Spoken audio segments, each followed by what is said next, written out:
Welcome to the Rocker Skating Podcast.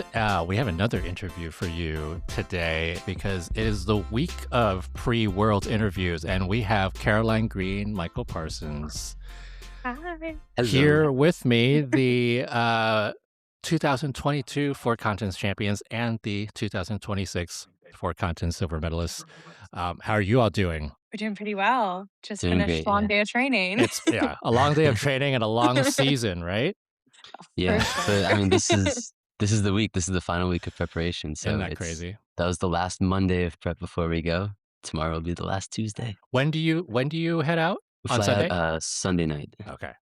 Yeah, so you'll have a whole week in Prague, which will be a good Not I'm time. too looking forward bad. to it. Yeah. Yeah. Well, There especially are worse places to be. I know. Well, I mean, Michael, you and I were just talking about the weather over there where you are and driving through Yeah. blizzards. Ooh. The weather's Out of been nowhere too. interesting, hasn't it? Yeah. It was But like Prague 70 is degrees actually yesterday and snowing today. So yeah. that's March in Michigan. Well, No, it's been kind of I like that in was- New York City as well. So oof. Yeah, you're getting crazier weather than us from Yeah. everything that I've seen that my cousin sent me. I've got a cousin in Midtown. So. Oh, nice. Yeah, no, it's been a little nuts. All right, well, let's talk about the season. It's been, as we were just talking about, it's been a long season. It's it's one of those where you feel like you have to be on from the very beginning, and you all were very prepared early this season, but then had a very unfortunate fluke fall in Cup of China in the rhythm dance for you, Michael. How was that in hindsight? And how is your hip now after a few months of recovery? Well, luckily the hip is fine now. And I guess in hindsight, like the good thing is everything is fine. But still, like obviously I wish it didn't happen. Right. But there's nothing to do about it now. So luckily we had great care there. So I got to experience not only the US figure skating medical team, but the Chinese Federation's medical team, who are also awesome. And the week that we had in between that event and NHK, I did enough work that we were able to skate there and do the best we could. So I honestly don't feel like we missed that much. Yeah. Yeah, I mean, you had a very short recovery period in between Grand Prix, and a lot of people were like, are they going to be ready for the second one? And you were, so and you skated very well there, so kind of good. Yeah, there were some stiff days on the ice that week in between. I think that was just like evidence of our preparation going into the Grand Prix in general. I think we just felt like really solid in our material and our training. And I mean, stuff happens. Ice is slippery. So I think we were really lucky to have like our support staff with us in China and kind of giving us guidance for that week in between. We had the ability to stay in Japan the week in between. So just like that load off from the back and forth travel and the time adjustment, I think really helped us just stay like super laser focused and take a deep breath and reset. Yeah. So I was really glad that we just trusted each other and our team to help us get through the week at NHK and have the skates that we did because we were really proud of those. Yeah. And I do think those experiences too make certain competitions feel so much better and more impactful, like because of how well we skated and how hard we tried to like get back into competition shape in that week. And that NHK that we did this year is probably one of my favorite competitions we've done over our career, just because of how we pulled together and how we came back and skated our best in an amazing arena. And I mean, I think it's hard not to have a great experience at an NHK anyway. Yeah, you're all rock stars over there. Everybody knows you. So the element that you fell on was the twizzles in the rhythm dance. I continue to say you are first of all like one of the few teams who tried to do that rhythm dance twizzle all on one foot. And there was a whole thing earlier in the season with the levels being called and stuff. Take me back to that and sort of like, it's been a weird season of calls in general, especially during the fall. How did you kind of think about the feedback that you're getting from the panels? I guess that's like a perfect example of how you build through the season with feedback from not only judges and coaches, but also from competitions. Like we entered our first competition with a completely different transition between the twizzles, thinking that it would work, and We got a little very bit too quickly, ambitious, thinking, "How many yeah, twizzles can we do on one yeah, foot? we're like, oh And well, this it'll would be count as a fun." transition. Yeah, so And for quickly whatever found out reason, that yeah, that does that's not, illegal. yeah, that does not work. So Which like, is really crazy that it yeah. doesn't. Well, I guess it makes sense from a calling standpoint. It's like, all right, you did one twizzle, now you're doing another, so I need to call it something. But we thought because it was still going the same direction that I think Right. it'd be yeah, clearly a where it transitional kind of twizzle. got a little bit iffy was just, there was I believe the call was that there was too much of a pause in between, so it was an interruption, so it wasn't a continuation of the twizzle. It was a different set traveling the same direction, which is Mhm. not okay. Right. So, I think for peace of mind for us and to make the judges' job really easy, we made the change, and I think still got to keep that 1 foot feature, which I think is still impressive Right. in its own right. So Mhm. You'll I see it next think, week. yeah. We'll see it next week. Gotta love that. It's been a thing. As you've gone through the season, what kinds of adjustments and changes have you made to either or both of your programs that you felt much more comfortable with? I mean, for these programs, compared to previous seasons, we haven't changed a lot. Hmm. And I think that's just a testament to how hard we worked in sort of the construction and choreography phase and coming up with really interesting elements where it felt like we, had some of our best material right out of the gate. It was honestly with the free dance, we had to, adapt some choreo elements to make them a little bit easier just for the sake of a full program, which is kind of the opposite of what we've done in years past, where we start with a little bit of a easier construction and then develop things and work on them more to increase the difficulty. So it I think at the start of the season, we really just wanted to challenge ourselves as much as possible, because last season being so focused on Michael's recovery and just taking things easy or not easy, just being mindful of like where our physical capacity was at. I think we got super excited at the chance to have more time to play around and experiment, and we like to push ourselves very hard, Yeah, which I think the free is definitely the hardest program, like, content-wise, I think I've ever had. This year's free, which is it's a good thing, but it's also, like, you have to train for it, yeah. so Yeah, some of those choreo elements are a little bit nuts. And you see the effort that you've put into those programs, and it very much shows. Second year, I think you all are working with Jean-Luc Baker. Mhm, mhm. mhm. How has that influenced your style? And also, the two of you are known to have a lot of say and a lot of input into your programs and kind of the creation of them. I'd love to hear about a little bit more about that process. That's I think working with Jean-Luc is so helpful for us too because we gel so well in this state where he kind of, like, opens us up to create more things, and so it really is this collaborative process where we're all creating and working together, and I think every team will find a choreographer that when they work with them, they really feel like they can, like, show true pieces of themselves. And I think for us, that's definitely Jean-Luc. He can really, like, pull our feelings into whatever steps, whatever transition, whatever element we're creating. And we found that out pretty immediately the first year we worked with him. So obviously at the end of last season, we're like, yes, run it back. Let's do it again.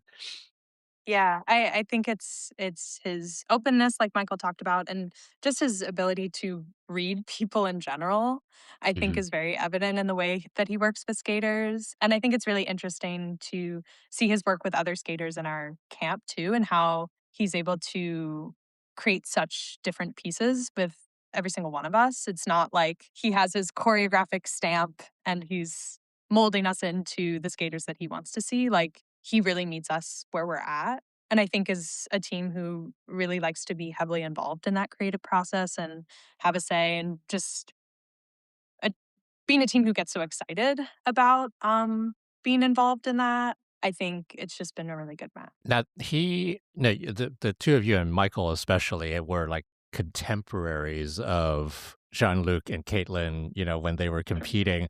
How did it feel a little bit, I don't know if weird is the word, but a little bit different, right, to work with him as a choreographer, and how did that actually come about? I I know exactly where you're coming from with that, but honestly, it just felt good, like, from the very first day that we started working together. And yeah, I've known Jean-Luc since we competed in, like, juvenile at junior nationals.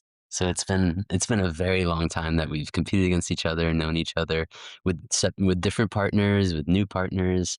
And now just seeing, like, where he is in life is so cool too. I'm super proud of him. Um, Yeah, but yeah, from that very now you first got him, on the rink side talking about you in, practice yeah. commentary. Yeah, We I think I've planted him experienced there. Jean-Luc in, like, every possible he hasn't judged us yet. He has to become a judge, and, like, that would Mm. be Oh, the no. final thing. Yeah, he'd be a tough judge, I think. Yeah. Either that or he'll just, like, vibe with you while he's judging. Yeah. Yeah, you notice that sometimes when you're skating by, a judge will like, you can tell when they're a little bit more into the program versus, like, maybe they're trying to hide it versus they really aren't into the program, and I feel like he might be one of the judges that you see, like, "Oh, yeah, they're into it." Like, I'm gonna, like, Well, I think make more contact with that judge. that was one of my favorite parts about him doing ringside at nationals is, like, there's so many moments, especially when we were practicing the free dance in particular, where I kind of we would, like, lock eyes at this moment, which was really funny. So I was like, "Okay, I kinda wanna go back and look up the I feel like I feel like I need to do ringside with him for ice dance because that's gonna be a whole different thing. Because I do it with the single skaters, and Mhm. there tends to be like we often see the skaters look to us like we're judges. Yeah. Um, Well, because here's the thing on practice, you guys are really the only ones who are down at yep. that Yeah, yeah. judge's level. So I think it's like it's We're really searching cool for to eye be able contact. Right. yeah, they're Exactly. so Yeah. far away. You guys Yeah. are right We need a there. It's so connection. easy. It's right there. The number of times we've been like winked at, it's kind of hilarious. You have to have like a wink meter in Yeah, the I corner. know. That would be really yeah, you could have, like, a little wink counter. That'd be Oh my awesome. god, hilarious. Okay, get back to choreography. Your free dance is one of the more interesting ones of the season. Thank Choreographically, you. intellectually, just kind of the overall package. You of many of the different ice dance teams love to go with a different mood, with a different kind of music choice, with something that is not often seen. Even if you're like with your rhythm dances, where it's not like you're doing Ricky Martin or Backstreet Boys, right? Like there's a lot of that sort of like you want to be outside the box in some ways. Take me through the choreography of this free dance, which Caroline, as you were telling me, has been the subject of different theories as to what you're actually portraying. So let's set the record straight. Which I think kind of might be our fault because at the beginning of the season, we hinted it's very inspired by Greek mythology as because I think a lot of our programs, we do like to thematically leave them open-ended to allow people to, come to their own interpretations and feel what they wanna feel while they watch us It's skate. very art history major of oh, I'm gonna So Even with the who's project gonna my write their way turtleneck, through this. she's dissertation wearing about Yeah. the my free turtleneck while she dance? says this too. Yeah. Um, but, our coach, Tanith, brought this piece of music, the Escalade Sarbi. She played I believe it's a recording taken from a live performance where it's supported by these really haunting strings. And like from the first like low cello note that she played on the ice, we were immediately like, whoa, what's going on here? I'm intrigued. Because at that point in the process, we were really just, it really felt like we were throwing different things at the wall and nothing was quite sticking and we felt a little bit stuck. So to kind of like, there are very few moments you get where you hear a piece of music in a rink and feel like, wow, what am I listening to? I'm moved by this for some reason. And I think, yeah, just hearing how it really filled up the rink was, like made us really intrigued by it, and we started moving to it, and, um, I think from there, like, the choreography started to evolve pretty organically. Um, but I think since in years past we'd kind of gone with this more contemporary lens, a little bit more ambiguous, we kinda wanted to try pushing ourselves to see if, like, a narrative element would help inform the program as a whole, and I think that's where getting inspired by Greek mythology really came into play, and she brought us the story of Eros and Psyche, um, where Psyche is this beautiful mortal who basically is so beautiful and gorgeous, that Wait, that's she Michael. That's Michael? no, that's me. She earns the jealousy of, um, Aphrodite. Aphrodite, Mhm. I believe, and she sends her son, Eros, to basically Oh. because she's like, "I can't have anyone be more beautiful than me." Mhm. This doesn't work. Wow. Eros pricks himself with the arrow and then falls in love with her. 'Cause that's what Um, arrows Right. do. Cupid.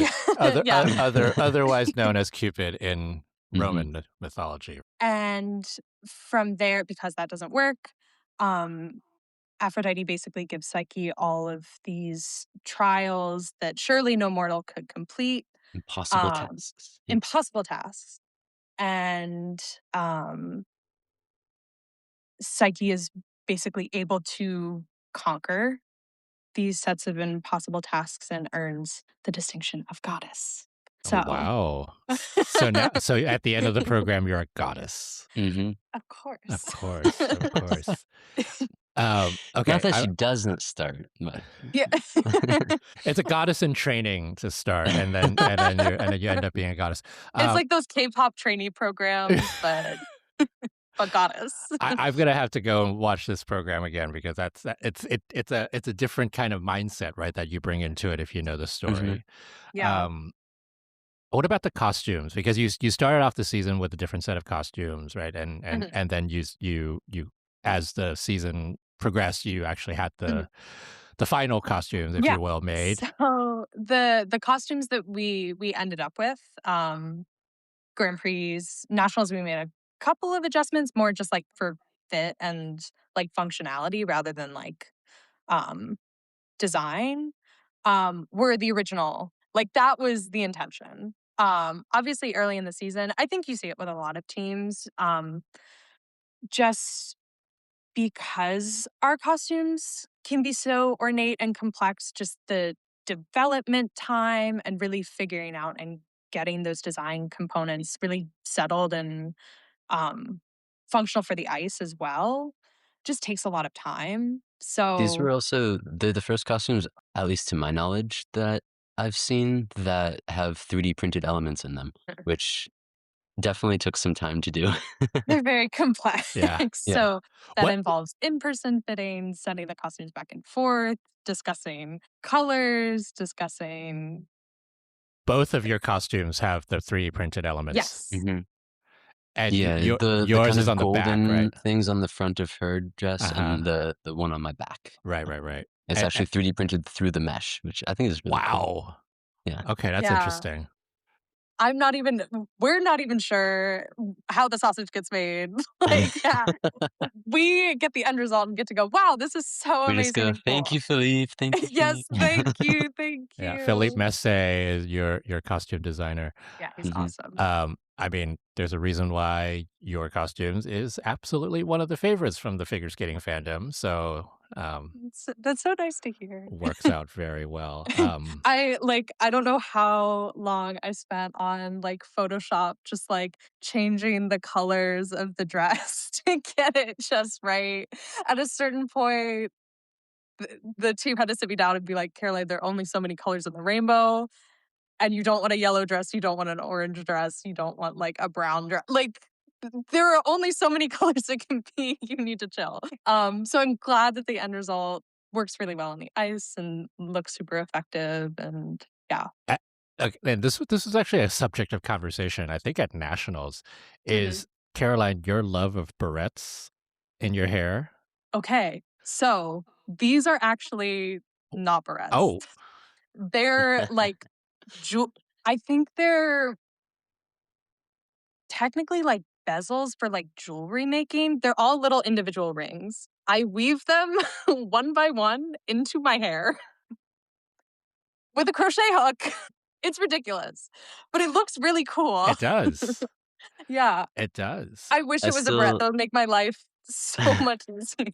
No, I remember the first time she showed up with them, and everyone was like, "Wow, that is Whoa. amazing." So that's, like, the epic high of how cool it is, and then the epic low is, like, every Well, time we're getting ready for a day of training or competition where she does that, I feel so bad Like for well, 5 everything this that she have hours. was to go this was through. at nationals when we were in the Airbnb together. I think it was like one of the first times Michael really like saw firsthand the like getting ready process for Mhm. women in figure skating, and it was a it was a I very skated with my Yeah, sister. well, I was like, yes. "You should have known it was Rachel, right?"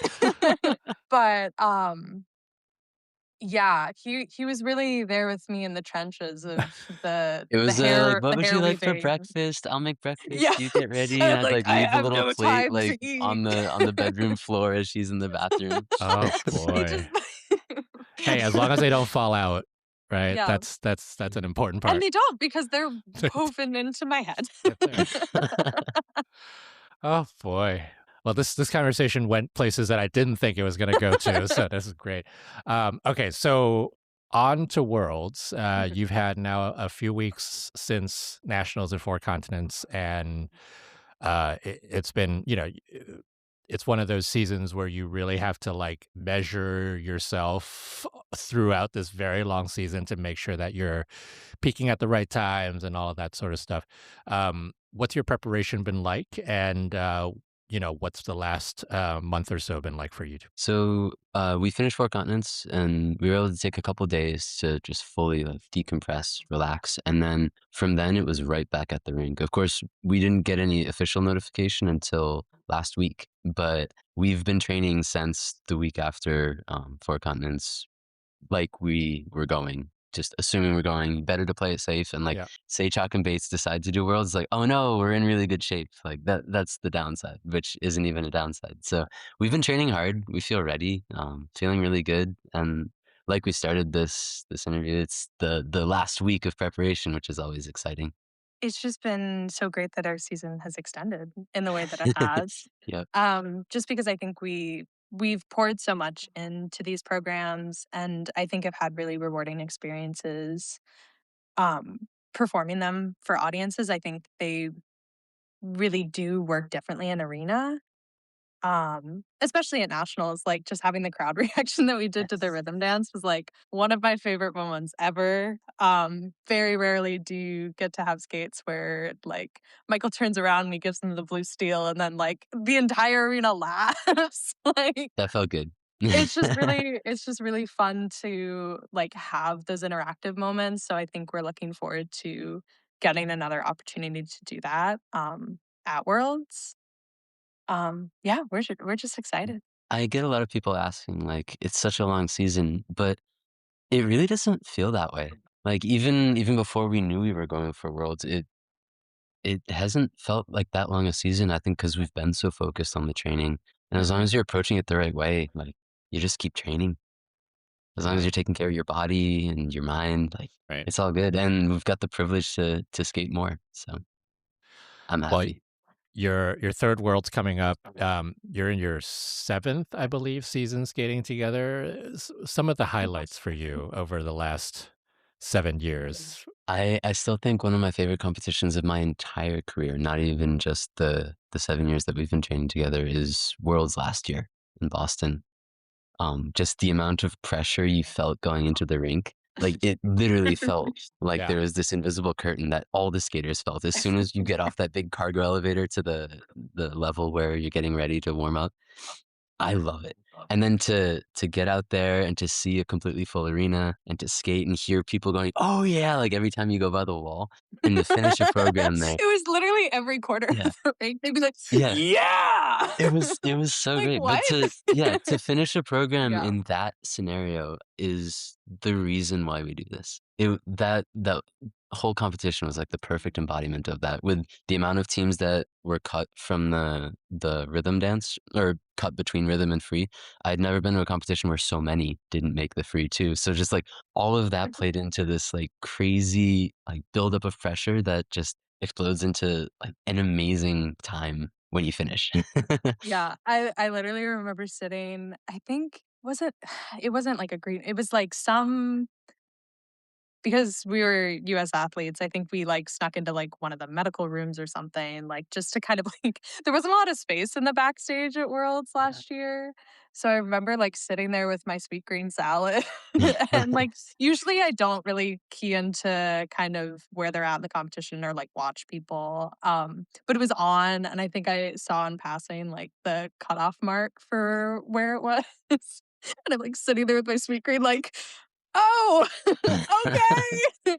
That's pretty high." But, like, I think then you get into a space where there's just so much energy and it's infectious. You're like, "Okay, this is such a great opportunity. I get to perform and share my skating with all these people, like, this is what I asked for." Um, so you're able to kind of, like all the scores or where you need to be to qualify for free kind of goes in the background, and you just get to be really present and share skating with people who wanna see skating. Well, you ended up in the top 10, so no problems with that. But I mean, almost 69 points to get into the free dance That's It's is crazy. really pretty high. nuts. I think it was lower than that at the Olympics this year. So that's there's your difference. Well, Caroline, Michael, thank you for joining me today. Oh, I've been wanting to talk to you for a very long time. I'm glad we got a chance to do it. Our pleasure. And I will see you next week in Prague. So best of Will luck you with be the there? rest of training. Yeah, I'll be there. Let's go. so exciting. The You usual. gotta stay ringside and start the wink counter for I everyone during wish. practice. Yeah, no. Wink side. Wink side. I need a tech. They get the comically large cane and they pull me out. Literally need to text Jean-Luc right now and tell him we The need the trap wing door side. opens up. Wink side. Wing side, yeah. That's No crazy. practice commentary for Worlds, but we'll make it happen at some point, hopefully. So, all right, well, best of luck with training this week, and best of luck with Worlds. Bye. Thank you. Thank you. And see you soon. Thank you, everybody.